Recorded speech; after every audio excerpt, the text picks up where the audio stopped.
Head to the lake this summer. There's something to keep in mind as you drive farther away from Fargo-Moorhead or any other larger city. The cell service tends to drop off in rural areas near lakes, and that's not ideal when you have an emergency. Valley News Team's Callie Hubbard went to Lakes Country today and tells where you might lose your cell service. You may have been cruising down the lake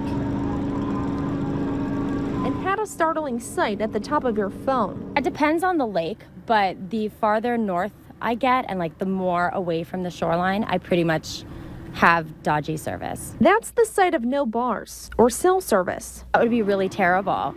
It would probably, we're so used to having our phones at all time. I probably don't really even know what I would do. I would hope that I could flag somebody down, I suppose. It does depend on where you are in Becker County for service.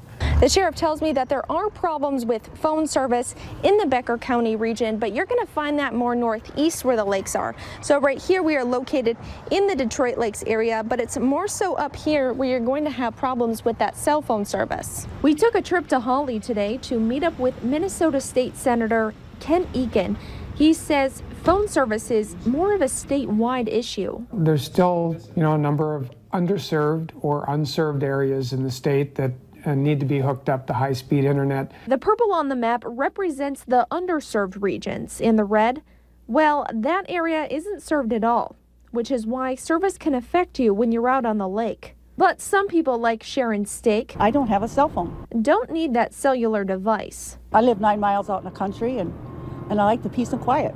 I don't want a phone to be listening to. But if you're going to head out to the lake and you run into the issue of having no service, do whatever they can to get somebody's attention, whether that's yell or blow a whistle or honk your horn. He also says it's smart to let someone know when you're leaving and coming back from your trip. In Detroit Lakes, Callie Hubbard, Valley News Live. To learn more about broadband communications in the state of Minnesota, go to our website at valleynewslive.com.